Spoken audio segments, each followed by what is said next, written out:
నమస్తే రిఫ్లెక్షన్ న్యూస్కు స్వాగతం. నా పేరు శర్మ. ఇదే మన కర్మ, మన ప్రాప్తం. భారతదేశం చేసుకున్నటువంటి దురదృష్టకరం ఇది. ఈ శాపమే ఒక రకంగా. మన పాకిస్తాన్కు, దుబాయ్, గల్ఫ్కు అటు ఇటు పోతే మన జాతీయ గీతం పెట్టుకుందాం ఒక 10 నిమిషాలు మైక్లో. ఊరుకుంటారు వాళ్ళు?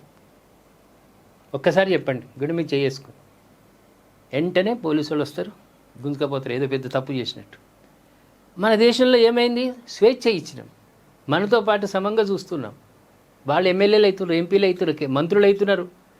ఇక కాంగ్రెస్ ఒకవేళ గవర్నమెంట్ ఫామ్ చేస్తే 70% వాళ్ళే మంత్రులు, పెద్ద పెద్ద హోదాలు. ఇక్కడ ఈ వార్త చూస్తే ఒక రకంగా బాధ అనిపిస్తుంది.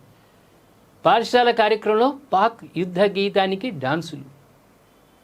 ఇది పాకిస్తాన్ ఒకవేళ మన భారత్ ఓడిపోయి క్రికెట్ మ్యాచ్లో పాకిస్తాన్ గెలిస్తే ఇక్కడ జులుసులు. గీదా కర్మ మనం చేసుకునేది. ఒకసారి మనం పూర్తి వార్తలోకి వెళ్దాం. మహారాష్ట్రలోని యావత్మాల్ జిల్లాలోని ఉమర్ఖేడ్లోని ప్రభుత్వ ఉర్దూ పాఠశాల వార్షికోత్సవంలో వేసిన పాటపై ఇప్పుడు తీవ్ర వ్యతిరేకత వ్యక్తమవుతుంది.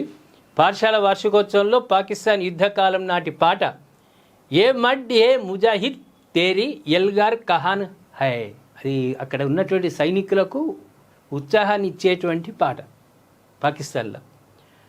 ఆ పాటను ప్లే చేశారు. ఈ సమయంలో పిల్లలు కత్తులతో ప్రదర్శన కూడా చేశారు. నువ్వు ఒక్కసారి మనం కత్తి పట్టుకొని బయటకు పోయి ఒక డైలాగులు చేద్దాం. డైలాగులు చెప్తుంటే ఏం చేస్తారు? వెంటనే వీడియో తీస్తారు, ఎవరో మహానుభావుడు పోలీసులకు ఫిర్యాదు చేస్తాడు, ఎక్కించుకుపోతాడు. కత్తి అనేది ఎప్పుడు యుద్ధ సమయంలో పూర్వకాలంలో వాడేవాళ్ళు. ఇప్పుడు ఆ కత్తి అనేది నిషేధం. ఆ కత్తులు పట్టుకున్నాను పిల్లలకి ఇచ్చారు ఉర్దూ మీడియం స్కూల్లో. కత్తులు పట్టుకుని ఈ పాటను ప్రదర్శించారట. ఈ వీడియోపై జాతీయవాదులు బీజేపీ తీవ్రంగా విరుచుకుపడింది.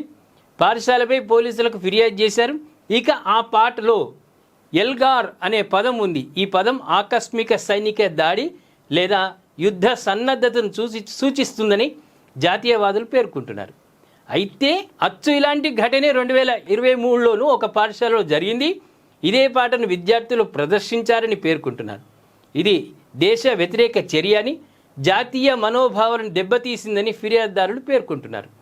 ఫిర్యాదుదారుల ప్రకారం పాఠశాల కార్యక్రమంలో విద్యార్థులు ఏ మడ్ ఏ ముజాహిద్ తేరీ లలకర్ క్యా హే అనే పాటను ప్లే చేశారని, విద్యార్థులు నృత్యాలు కూడా చేస్తారని పేర్కొన్నారు. ఈ కత్తులతోటి నృత్యం చేసిరంటే దాని వెనకాల స్టోరీ చెప్పారు కదా వాళ్ళు, ఆ టీచర్లు. ఇగో ఇట్లా జరిగింది. అప్పుడు పాకిస్తాను సైనికులకు యుద్ధ సమయంలో సైనికులకు ఒక ప్రేరణ ఇవ్వడానికి ఈ పాటను వాడినరు, అది ఇదని చేసిరు. అంటే మీరు మీ స్కూళ్ళల్లో, మీ మత ప్రచారాలలో, అక్కడ బైబిల్,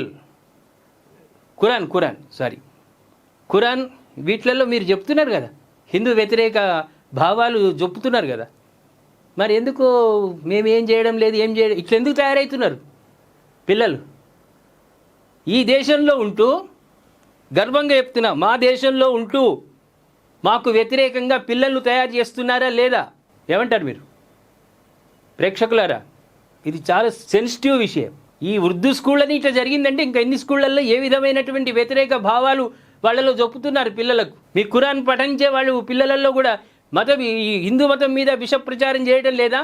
వాళ్ళకి చెప్పడం లేదా? వాస్తవం కాదా ఇది? నిర్మోహమాటంగా మీరు కామెంట్ రూపంలో తెలియజేయండి మనకు.